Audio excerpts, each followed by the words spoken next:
Je vais maintenant me tourner vers mes invités en studio. Trois auteurs de fiction. Michael Moslonka, que vous avez l'habitude de retrouver pour des nouvelles. Bonjour. José Herbert. Bonjour. Et puis Pierre Zilanski. Bonjour. Voilà, Pierre Zilanski, je tiens à féliciter puisqu'il a reçu un prix au concours des nouvelles récemment. Au concours des nouvelles. Non, mais je suis obsédé par ça maintenant. Non, pas au concours des nouvelles, mais au prix du livre, au salon du livre de la Bassée. Voilà. Voilà, je vais vous présenter chacun. Donc, José Herbert, vous êtes un ancien instituteur. Vous êtes désormais écrivain avec 4 livres à votre actif. Le 5e sortira en 2014. D'accord, très bien. Alors, donc un témoignage consacré à votre petite fille atteinte d'une maladie rare, donc la messe bleue. Un livre de souvenirs d'un instituteur impertinent. Oui.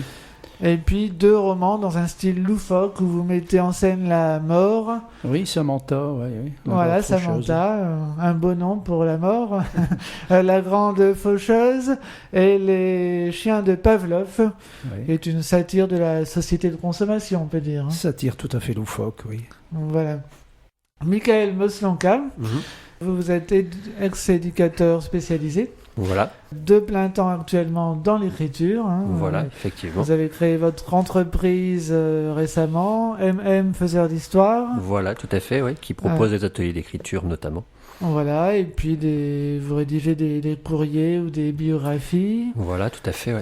Et vous avez écrit aussi beaucoup de nouvelles. On va pas toutes les citer, hein, mais dont certaines ont été lues à Radio Plus, et puis on peut citer notamment le recueil Santé, pour lequel vous avez publié Le souffle de Fanette. Voilà, tout à fait, ouais.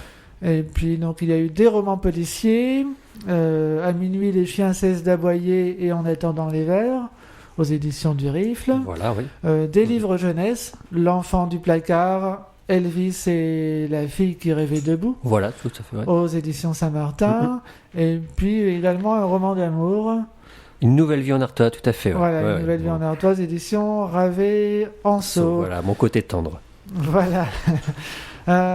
Vous, Pierre Zilanski, vous êtes retraité de l'Éducation nationale. Alors bon, 3 personnes issues du monde éducatif, mais bon, c'est un pur hasard. Ex-professeur de lettres, vous écrivez depuis 2009. Et votre premier livre est un roman policier, Sorti de l'ombre, aux éditions du Pierre Gore, qui est un roman policier qui se passe au Louvre, sans meurtre ni goutte de sang. Et sans jamais sortir du Louvre. Voilà, c'est une espèce de huis clos. Voilà.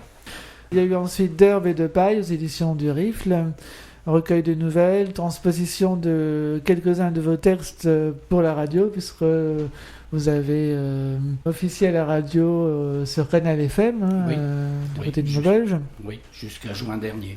Voilà. Ici la Terre, il y a eu également un roman mettant en scène de vieux jardiniers. Oui, un roman de notre terroir, en fait. Et un roman jeunesse et policier, Au secours des ch'tis, aux éditions du Bout de la rue.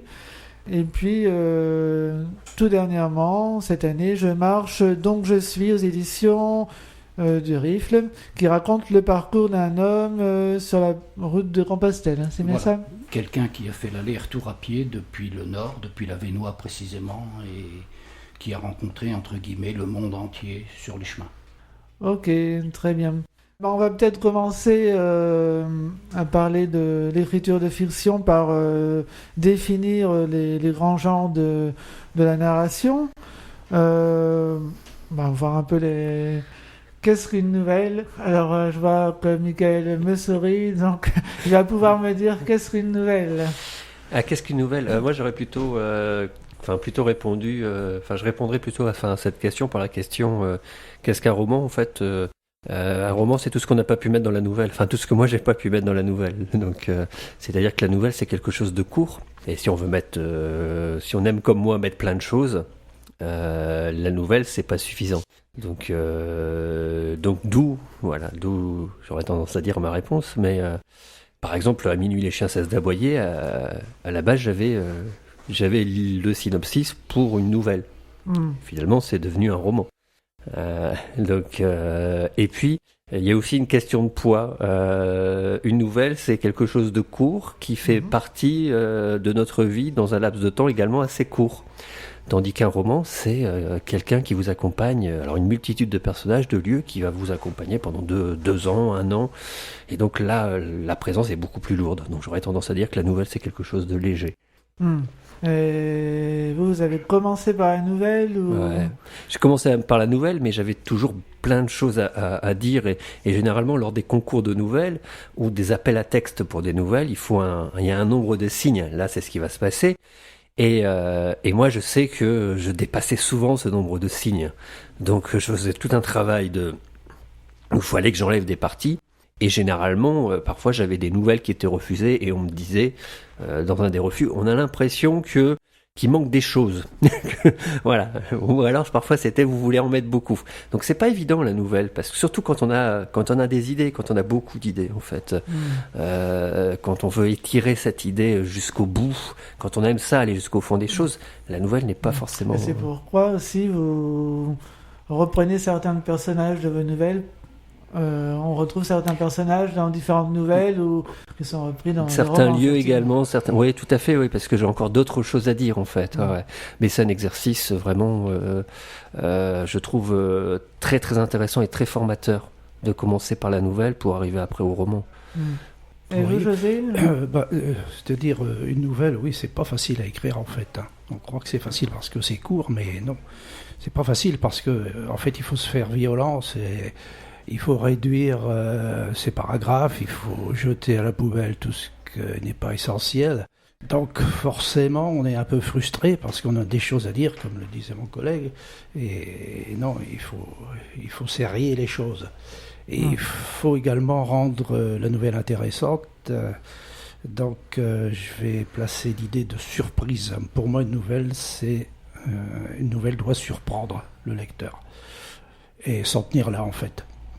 Moi, j'aime bien les nouvelles qui sont un peu plus longues, c'est-à-dire qui sont de format entre la nouvelle de 10 000 ou 20 000 signes et puis le roman. J'en ai écrit quelques-unes, je ne sais pas comment on peut appeler ce format. La novella, généralement. De grandes nouvelles, oui. Bon, actuellement, je suis en train d'écrire un 6e roman qui a comme origine une nouvelle, justement, que j'avais écrite et que je développe en ajoutant des choses. Et là, c'est un exercice aussi très intéressant. J'ai lu dans un article, alors je ne sais plus où c'était, mais sur Internet, que vous aviez écrit des nouvelles, justement, et que vous allez peut-être publier un jour. Oui, sauf peut-être si de ces nouvelles, je tire des romans, comme je suis en train de le faire également en ce moment, pour une nouvelle que j'avais écrite et qui parle du Grand Pied de Berthe. Je ne sais pas si ça vous dit quelque chose. Berthe au Grand Pied.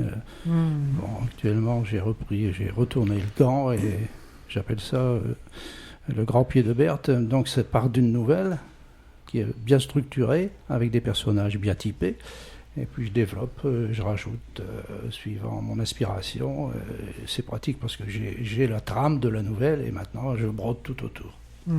Alors, ce qui distingue la nouvelle, qui est un format court, de la fable ou du conte, en fait, c'est cet aspect dans le fable et la conte, dans la fable et le conte, pardon, il y a un aspect de morale, un aspect éducatif.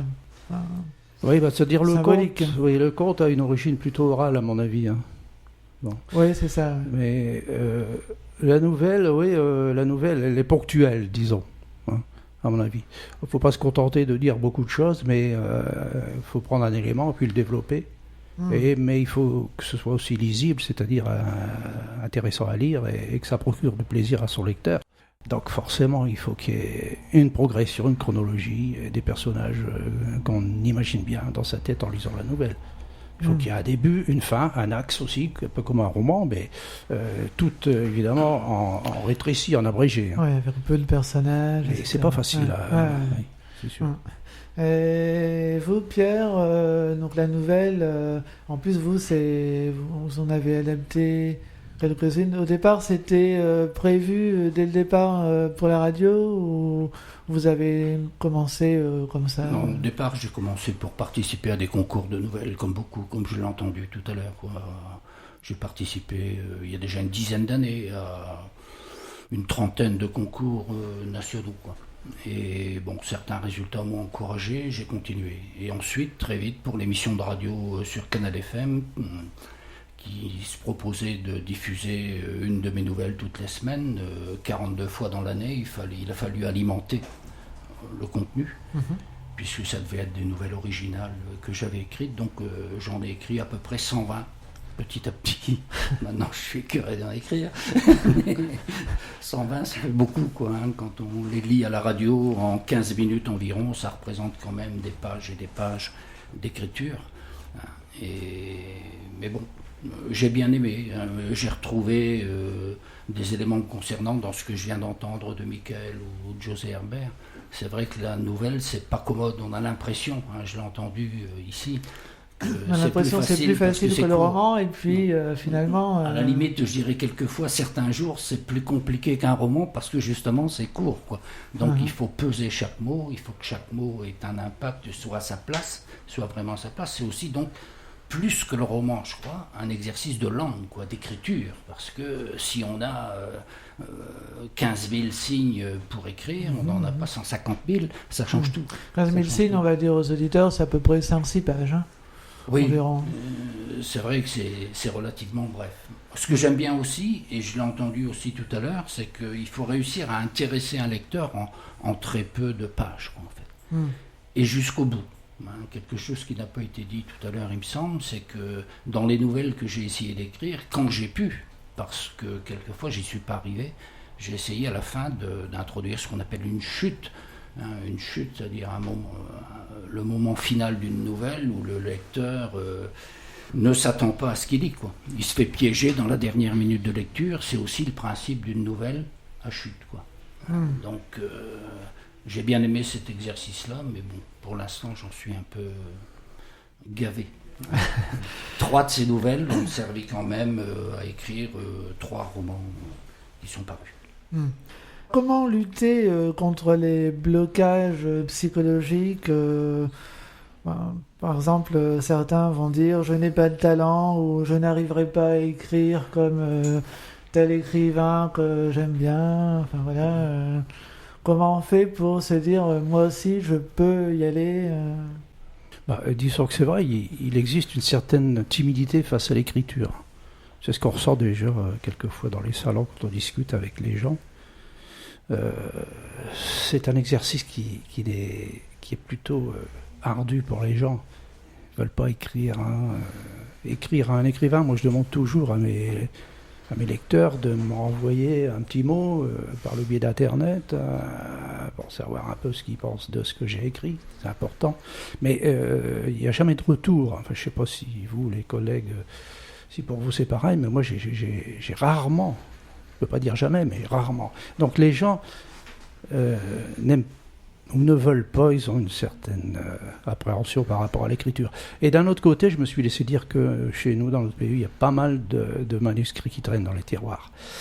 Pas mal d'écrits qui sont là en train de vieillir dans la poussière. Et bon, c'est sûrement vrai. Et alors, que faire quand on a comme ça un manuscrit, quand on a écrit, il faut se lancer, en fait, il faut y aller. Il faut y aller sans trop se poser de questions à propos de la forme. Si les idées sont là, la forme, elle viendra après, à la correction, à la relecture. Il faut savoir qu'on peut relire 10 fois, 20 fois, 30 fois, améliorer. Mais si les idées sont là, c'est déjà pas mal. Donc il faut y aller, il faut foncer. Ouais, très bien. Ça procure pas mal de plaisir. Bon. C'est ça qu'il faut se dire aussi.